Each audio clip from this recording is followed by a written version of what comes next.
Assalamualaikum warahmatullahi wabarakatuh. Perkenalkan nama saya Umar Fajar Ramadan. Untuk kali ini saya akan membahas tentang unipolar. Unipolar energy yaitu menunjukkan bahwa tingkat ketegangan tetap selama periode bit tanpa kembali ke nilai nol di tengah periode bit. Jadi bit 1 dan 0 masing-masing diwakili oleh tingkat tegangan yang berbeda selama seluruh durasi bit. Untuk skema unipolar energy, dalam unipolar energy, representasi digital dari bit 1 atau 0 diwakili oleh tingkat tegangan positif atau 0 selama suatu periode waktu. Tegangan tetap pada nilai yang mewakili bit selama periode bit tersebut. Berikut skema unipolar. Untuk kekurangan dan kelebihan unipolar energy yaitu untuk keuntungannya mudah diimplementasikan. Yang kedua, mudah untuk dikodekan dan dideskripsikan. Yang ketiga, tidak memerlukan perubahan frekuensi yang ekstensif. Untuk kekurangannya, yang pertama, rentan terhadap kesalahan sinkronisasi bit. Yang kedua, memerlukan bandwidth yang lebih besar dibandingkan dengan beberapa skema pengkodean lainnya. Untuk karakteristik utama dari unipolar energy yaitu terdapat tiga karakteristik. Yang pertama, representasi tegangan. Yang kedua, durasi bit. Yang ketiga, diagram waveform. Untuk representasi tegangan yang terdiri dari dua, yaitu bit 1 biasanya dipresentasikan oleh tingkat tegangan positif, misalnya plus 5 volt. Yang kedua, bit 0 dipresentasikan oleh tingkat tegangan 0, misalnya 0 volt. Untuk durasi bit, tingkat tegangan dipertahankan pada nilai yang sesuai dengan representasi bit selama seluruh durasi bit. Untuk diagram waveform, pada diagram gelombang, setiap bit diwakili oleh satu periode tingkat tegangan. Nah, selanjutnya saya akan menjelaskan mengenai polar.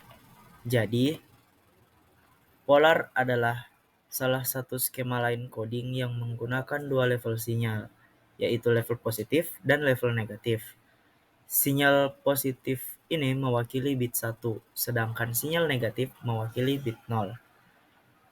Nah, pada polar ini, prinsip kerjanya adalah dengan mengubah polaritas sinyal berdasarkan nilai yang akan dikirimkan. Jika bit yang akan dikirimkan adalah 1, maka polaritas sinyal akan diubah menjadi positif. Sebaliknya, jika bit yang akan dikirimkan adalah 0, maka polaritas sinyal akan berubah menjadi negatif. Kemudian kelebihan dan kekurangan polar. Jadi kelebihan pada polar ini mewakili bandwidth yang lebih besar dari skema line coding lainnya seperti NRZ dan RZ.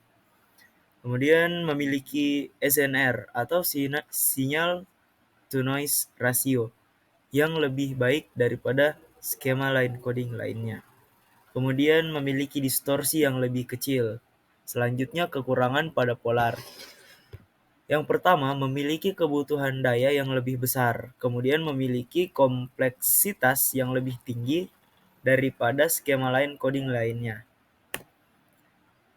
Nah, selanjutnya jenis-jenis polar. Jadi, ada dua jenis polar. Yang pertama itu polar non-return to zero atau biasa dikenal dengan NRZ. Kemudian ada polar return to zero atau RZ. Nah, pada polar NRZ ini memiliki jenis polar yang paling sederhana. Pada polar NRZ, polaritas sinyal tidak akan kembali ke level awal setelah pengiriman bit. Kemudian polar RZ. Ini adalah jenis polar yang lebih kompleks daripada polar NRZ. Polar RZ ini polaritas sinyalnya akan kembali ke level awal setelah pengiriman bit. Kemudian bipase. Bipase ini adalah skema line coding yang menggunakan 4 level sinyal, yaitu level positif, level negatif, level transisi positif, dan level transisi negatif. Level positif dan level negatif mewakili bit 1, sedangkan level transisi positif dan level transisi negatif mewakili bit 0. Nah, Prinsip kerja bipase itu sendiri adalah dengan mengubah polaritas sinyal berdasarkan nilai bit yang akan dikirimkan.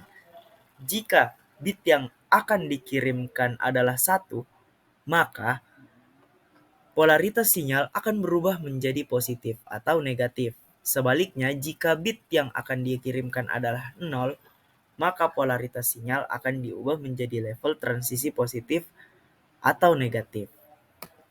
Selanjutnya, kelebihan dan kekurangan bipase. Kelebihannya memiliki bandwidth yang lebih besar daripada skema line coding lainnya seperti NRZ dan RZ. Terus memiliki sinyal to noise ratio. Dan yang ketiga memiliki distorsi yang lebih kecil daripada skema line coding lainnya. Selanjutnya kekurangan yang ada pada bipase. Yang pertama itu memiliki kebutuhan daya yang lebih besar daripada skema line coding lainnya. Kemudian yang kedua memiliki kompleksitas yang lebih tinggi daripada skema line coding lainnya. Nah, jenis-jenis bipase. Pada bipase ini ada 2 jenis bipase, yaitu bipase Mark atau Manchester dan bipase Space atau diferensial Manchester. Bipase Mark adalah jenis bipase yang paling sederhana. Pada bipase Mark, level sinyal akan berubah pada tengah periode bit. Sedangkan bipase Space adalah jenis bipase yang lebih kompleks daripada bipase Mark. Pada bipase Space, level sinyal akan berubah pada awal periode bit. Tetapi, polaritas sinyal akan berubah pada tengah periode bit. Selanjutnya akan dibacakan oleh saya Dimas Ariel Fatila dengan NIM 1101-23090. Nah, saya akan menjelaskan tentang apa itu bipolar. Bipolar merupakan sejenis encoding yang merepresentasikan data digital dengan memanfaatkan nilai voltase, yaitu AMI dan pseudo ternary adalah varian dari teknik bipolar. Nah, AMI atau singkatan dari Alternate Mark Inversion. AMI adalah metode pengkodean sinyal digital yang menggantikan setiap bit 0 dengan level tegangan 0 dan menggantikan setiap bit 1 dengan perubahan polaritas bergantian, yaitu positif ataupun negatif. Contohnya, bit 0 sama dengan 0 dan bit 1 sama dengan plus ataupun minus. Selanjutnya, ada kelebihan dari AMI. Apa sih kelebihan dari AMI? Yang pertama, digunakan di berbagai medium. Dapat digunakan di berbagai medium transmisi, mulai dari kabel hingga serat optik. Yang kedua, ada menghemat bandwidth. Lebih hemat bandwidth dibandingkan beberapa teknik encoding yang lain. Yang ketiga, ada tidak memerlukan sinkronisasi. Itu tidak memerlukan sinkronisasi antara pengirim dan penerima data. Nah, selanjutnya ada juga kekurangan dari AMI. Yang pertama, ada tidak cocok untuk transmisi jarak jauh. Kelemahan utama AMI adalah rentang deteksinya yang pendek dan mudah terpengaruh oleh efek noise. Yang kedua, ada hilangnya deteksi karena representasi data yang sama dalam urutan berulang. Data representation yang sama dalam urutan yang terus berulang tidak dapat terdeteksi oleh penerima. Selanjutnya adalah pseudo ternary. Pseudo ternary adalah metode pengkodean serupa dengan AMI, tetapi kebalikannya, setiap bit 0 direpresentasikan dengan perubahan polaritas bergantian, sementara setiap bit 1 direpresentasikan dengan level tegangan 0. Contohnya, bit 0 sama dengan plus ataupun minus, sedangkan bit 1 sama dengan 0. Nah, apa sih kelebihan dari pseudo ternary? Yang pertama ada penghematan energi, lebih hemat energi daripada AMI atau teknik encoding yang membutuhkan transisi sinyal selama data bernilai 0. Yang kedua ada fleksibilitas dalam peralatan, dapat digunakan dalam berbagai peralatan, termasuk dalam sistem telepon seluler. Yang ketiga ada keunikan dalam representasi data. Representasi non-konvensional dalam representasi data memberikan keunikan dan keamanan yang lebih pada sistem yang digunakan. Nah, selanjutnya ada kekurangan pseudo ternary.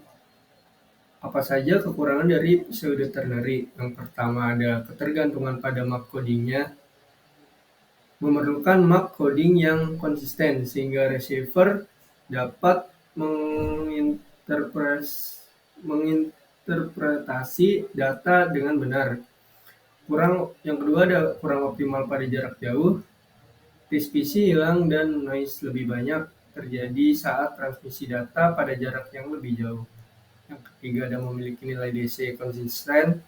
Representasi data pada urutan panjang membuat nilai DC menjadi konsisten. Multilevel. Pengertian multilevel. Multilevel adalah metode pengkodean yang menggunakan lebih dari 2 tingkat tegangan atau level sinyal digunakan untuk mempresentasikan data. Line coding adalah suatu teknik yang digunakan dalam komunikasi digital untuk mengonversi data bit menjadi sinyal yang dapat ditransmisikan melalui saluran komunikasi fisik, seperti kabel atau saluran gelombang.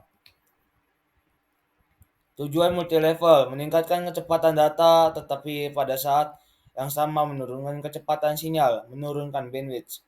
Untuk mencapai tujuan ini, pengkodean multilevel melakukan pengkodean dari M elemen data menjadi N elemen sinyal. Untuk kelebihan dan kekurangan multilevel. Untuk kelebihan multilevel yang pertama, dapat pada tingkatan yang lebih tinggi multilevel line coding dapat meningkatkan efisiensi spektral karena mewakili lebih banyak informasi dalam satu periode waktu. Yang kedua, dapat meningkatkan data rate dan mengoptimalkan penggunaan bandwidth. Untuk kekurangan multilevel, dengan menggunakan lebih banyak tingkat implementasi dan deteksi sinyal dapat menjadi lebih kompleks. Yang kedua, rentan terhadap kesalahan lebih besar karena sensitivitas yang lebih tinggi terhadap distorsi. Untuk multilevel terdiri dari dibagi menjadi dua, yaitu 2B1Q dan 8B6T. Untuk 2B1Q adalah skema line coding multilevel yang digunakan untuk transmisi data digital. Ia mengkompres 2 bit atau 2B informasi menjadi satu simbol quaterner atau 1 Q, sehingga meningkatkan efisiensi bandwidth dibandingkan skema line coding unipolar. Untuk kelebihan dan kekurangan 2B1Q. Untuk kelebihannya, meningkatkan efisiensi bandwidth dibandingkan skema unipolar seperti NRZ dan RZ. Memiliki toleransi yang lebih baik terhadap noise dibandingkan skema unipolar. Yang ketiga, tidak memiliki komponen DC sehingga cocok untuk transmisi dengan transformer. Untuk kekurangan dari 2B1Q yang pertama, lebih kompleks dibandingkan skema unipolar. Yang kedua, membutuhkan bandwidth lebih besar dibandingkan skema Manchester atau differential Manchester. Untuk kali ini kita membahas 8B6T. 8B6T adalah skema line coding multilevel yang cukup unik. Ia menggunakan 6 level sinyal, Turner, positif, negatif, dan 0 untuk mewakili 8 data biner. Ini berarti satu thread Turner mengemas informasi dari 1,33 bit biner, membuat 8B6T cukup efisien dalam penggunaan bandwidth. Untuk kelebihan dan kekurangan 8B6T. Kelebihannya yang pertama, efisiensi bandwidth yang tinggi. 8B6T mengemas 1,33 bit biner per thread Turner. Yang kedua, kekebalan yang baik. Level sinyal yang berbeda meningkatkan toleransi terhadap interferensi. Yang ketiga, karakteristik DC yang seimbang. Tidak ada komponen DC yang besar, cocok untuk transmisi dengan transformer. Yang keempat, sinkronisasi clock yang efektif. Transmisi sinyal yang teratur memudahkan pemulihan clock penerima. Untuk kekurangannya, yang pertama, kompleksitas lebih tinggi. Pengkodean dan decoding memerlukan logika kombinasional yang lebih canggih dibandingkan skema sederhana. Yang kedua, bandwidth. Bandwidth sedikit lebih besar dibandingkan skema NRZ atau RZ. 6 bit turner mewakili 8 bit winner menghasilkan sedikit peningkatan bandwidth secara keseluruhan. Berikut adalah gambar multi-level.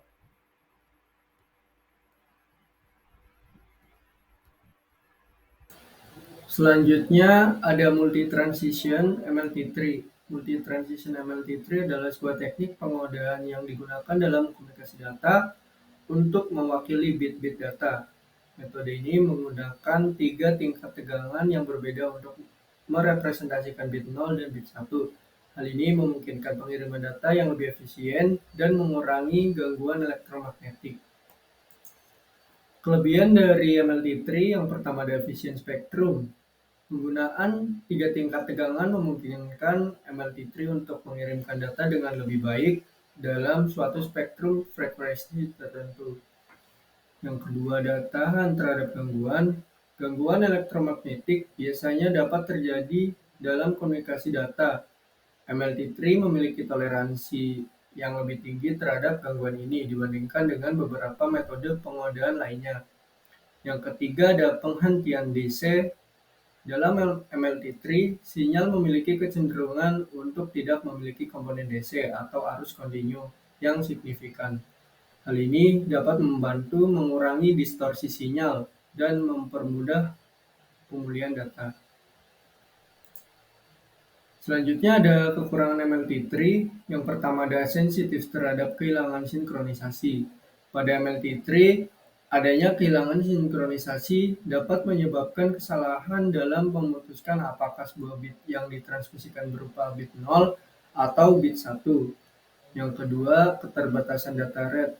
Metode MLT3 memerlukan tingkat tegangan yang lebih tinggi, yang pada gilirannya membatasi kecepatan data yang dapat dicapai. Yang ketiga ada kompleksitas penerapan. Penerapan MLT3 memerlukan perangkat keras dan perangkat lunak yang rumit, yang dapat meningkatkan biaya dan kompleksitas dalam sistem komunikasi. Selanjutnya, faktor yang mempengaruhi performa MLT3 yang pertama adalah jarak transmisi. Jarak antara pengirim dan penerima dapat mempengaruhi kualitas dan kendala MLT3. Semakin jauh jarak transmisi, semakin besar kemungkinan terjadinya distorsi atau pelemahan sinyal. Yang kedua ada kualitas kabel. Kualitas fisik kabel yang digunakan untuk mentransmisikan sinyal MLT3 juga dapat mempengaruhi performa. Kabel yang rusak atau berkualitas rendah dapat mengurangi kualitas sinyal dan menyebabkan kesalahan dalam pemulihan data. Yang ketiga ada gangguan elektromagnetik. Kehadiran gangguan elektromagnetik dari perangkat-perangkat elektronik lainnya dapat mengganggu sinyal MLT3 dan menyebabkan kesalahan dalam transmisi data. Selanjutnya, penerapan dari MLT3 di dalam teknologi jaringan. Yang pertama adalah LAN atau sering disebut dengan Local Area Network. MLT3 digunakan dalam beberapa standar Ethernet untuk mentransmisikan sinyal pada jaringan lokal. Yang kedua ada WAN atau singkatan dari Wide Area Network. Melalui teknologi DSL atau Digital Subscriber Line, MLT3 digunakan untuk mentransmisikan data melalui jalur telepon kabel. Yang ketiga ada backbone network. MLT3 juga digunakan dalam infrastruktur jaringan besar seperti backbones untuk menghubungkan jaringan lokal yang lebih kecil. Hal ini memungkinkan transfer data yang lebih cepat dan efisien antar lokasi.